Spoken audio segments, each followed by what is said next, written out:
महर्षि वेद व्यास रचित महाभारत के वन पर्व में जब भगवान सूर्य महाबली कर्ण को इंद्र के छल से सावधान करते हैं, तो मंगल के समान पराक्रमी सूर्य पुत्र कर्ण अपनी वाणी और दान की गरिमा को प्राणों से भी ऊपर रखते हुए कहते हैं, न भीतो मरणादस्मि यथा भीतो नृतस्य वै सतयेन चो अत्सहे जेतुम सर्वानपि द्विको कसम।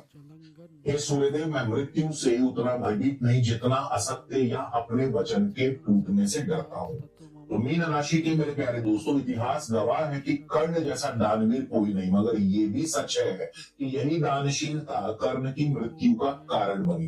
वो युग और था, उस समय परिस्थितियां भिन्न थी, मगर आज युग और है।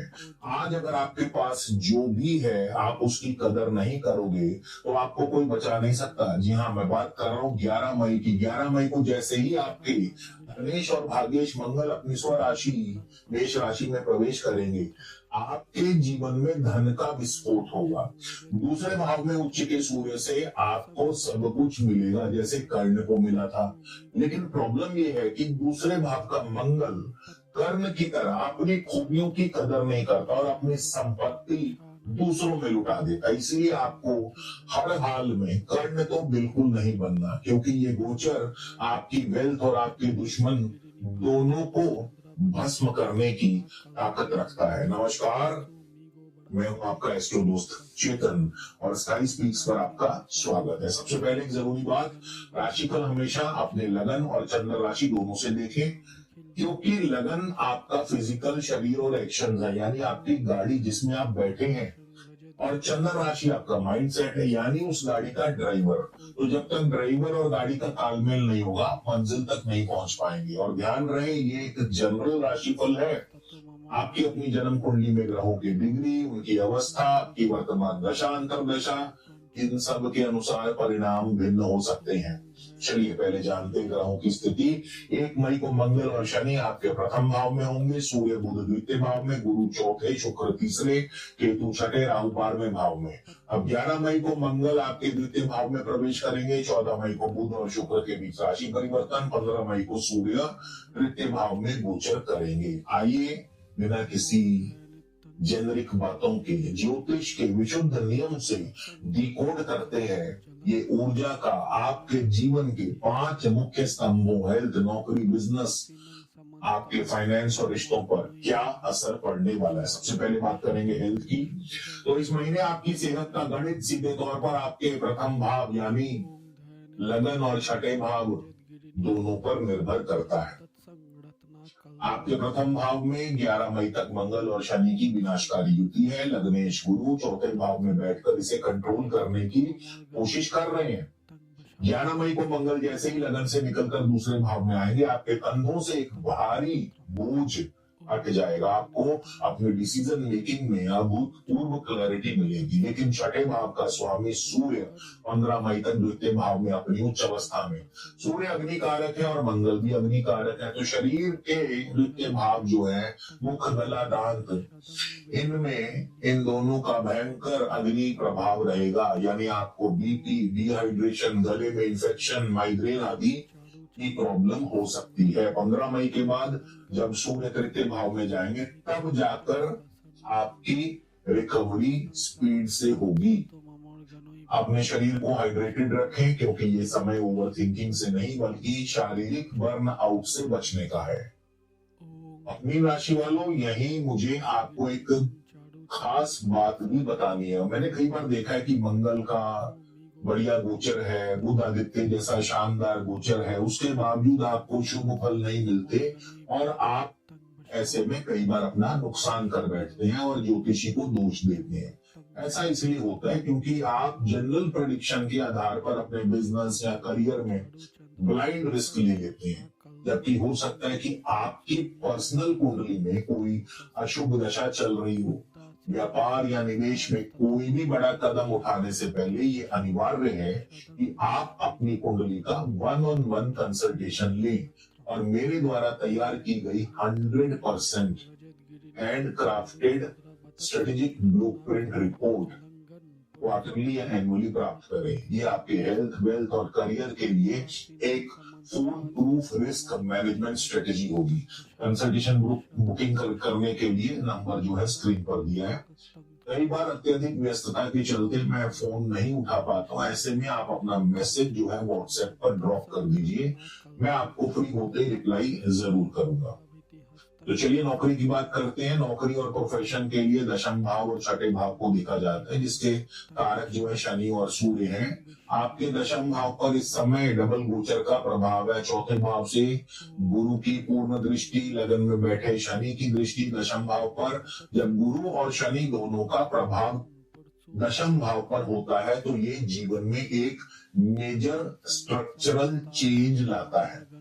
अगर आप जॉब में हैं तो ये समय सर्वाइवल का नहीं, डोमिनेशन का है। 15 मई के बाद जब सूर्य आपके तृतीय भाव पर आक्रम भाव में आएंगे तो आप अपने विरोधियों को ऑफिस पॉलिटिक्स में पूरी तरह से कुचल देंगे।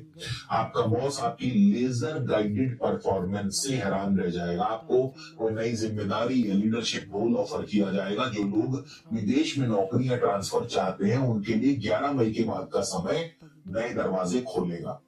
बिजनेस की बात करें तो व्यापार और नई पार्टनरशिप के लिए सप्तम भाव और बुध का विश्लेषण किया जाता है। ज्योतिष के अनुसार यहाँ एक बहुत ही मास्टरमाइंड एस्ट्रोलॉजिकल गेम चल रहा है। 14 मई को आपका सप्तमेश बुध तृतीय भाव में प्रवेश करेगा और उसी दिन तृतीयेश शुक्र चौथे भाव में प्रवेश करेगा और इन दोनों में राशि परिवर्तन योग भी बनेगा। तो इसका सीधा अर्थ है नेटवर्किंग, मार्केटिंग और नए एग्रीमेंट्स का मिलना। आप इस महीने अपनी मार्केट स्ट्रेटेजी को पूरी तरह से बदल देंगे। आप किसी ऐसे ब्रांड या कंपनी के साथ पार्टनरशिप करेंगे जो आपको रातों रात एक नई पहचान देगी। अंतरराष्ट्रीय व्यापार, पीआर, मीडिया, कमीशन से जुड़े बिजनेस के लिए 14 मई के बाद का समय किसी गोल्ड रश से कम नहीं। आप अपने कॉम्पिटिटर से 10 कदम आगे की सोचेंगे। अब फाइनेंस की बात करें तो कैश फ्लो, बैंक बैलेंस और एसेट्स के लिए द्वितीय भाव और लाभ स्थान को देखा जाता है।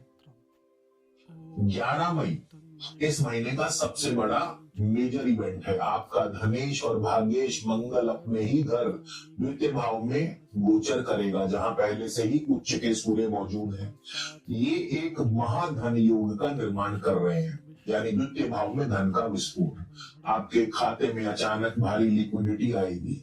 अगर आप कोई पैसा मार्केट में आपका फंसा हुआ था या कोई बड़ा पेमेंट रुका हुआ था, वो 11 से 15 मई के बीच में रिलीज हो सकता है। एकादश भाव का स्वामी शनि आपके लगन में बैठकर आपके लॉन्ग टर्म वेल्थ बनाने के लिए आपको प्रेरित करेगा। रियल एस्टेट या कमोडिटी मार्केट में किया गया निवेश आपको अच्छी रिटर्न दे सकता है। आप अपने पुराने लोन्स को चुकाने में समर्थ होंगे। ये समय आपकी बैलेंस शीट को मजबूत करने का, लेकिन यहाँ आपको कर्ण की तरह नहीं बनना है। आपको ऐसा कोई भी कमिटमेंट नहीं करना है जिससे आपका कोई बड़ा नुकसान हो, इसलिए सतर्क रहना होगा। रिश्तों की बात करें तो रिश्ते जो है द्वितीय भाव और सप्तम भाव से देखे जाते हैं ज्यादातर, और धन तो बहुत आएगा, लेकिन क्या रिश्ते बचेंगे? द्वितीय भाव आपके परिवार का भी है, और जब 11 मई को मंगल अपने घर में आएंगे वहां उच्च के सूर्य भी होंगे। तो इन दोनों की ऊर्जा से, इन दोनों की गर्मी से पारिवारिक दूरियां या गलत फहमियां बढ़ सकती हैं। आप परिवार के सदस्यों या अपने लाइफ पार्टनर के साथ कठोर हो सकते हैं या कठोर व्यवहार करेंगे। सप्तमेश बुध भी राहु केतु के प्रभाव से पूरी तरह मुक्त नहीं है, तो ये ईगो क्लैश आपके घर के शांतिपूर्ण माहौल को खराब कर सकता है। आपको लगेगा कि आप ही सही हैं, लेकिन आपके तीखे शब्द सामने वाले को भी अंदर तक घायल कर देंगे।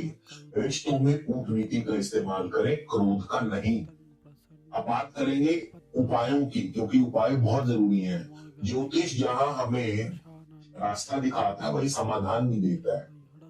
तो शुभ ग्रहों के बल को बढ़ाने के लिए, जैसे आपके लग्नेश और दशमेश गुरु जो है राज योग कारक है, तो करियर में एलीट अथॉरिटी और वेल्थ प्रोटेक्शन के लिए आप एक उच्च क्वालिटी का पुखराज जरूर धारण करें। और अगर आप पुखराज अफोर्ड नहीं कर सकते तो आप उसकी जगह सिट्रीन भी पहन सकते हैं। पुरुष अपने दाएं हाथ की इंडेक्स फिंगर में, महिलाएं बाएं हाथ की इंडेक्स फिंगर में पुखराज पहन सकते हैं। इसके अलावा अशुभ ग्रहों को के प्रभाव को दूर करने के लिए, जैसे लगन में शनि बैठे हैं, 12वें स्थान में राहु बैठे हैं, तो ऐसे में स्ट्रेस से बचने के लिए एक 7 मुखी रुद्राक्ष आप धारण कर सकते हैं। और प्रत्येक शनिवार को आप जरूरतमंदों में, दिव्यांगों में या मजदूरों में राशन इत्यादि वितरित कर सकते हैं। इसके अलावा 11 मई के बाद अपनी वाणी और मंगल को कंट्रोल करने के लिए अपनी जेब या पर्स में हमेशा एक लाल रंग का सूती रुमाल जरूर रखिए। घर की दक्षिण दिशा में कोई भी पानी का स्रोत नहीं होना चाहिए और नीला रंग बिल्कुल नहीं होना चाहिए, ये आपके बैंक बैलेंस को खत्म कर देगा।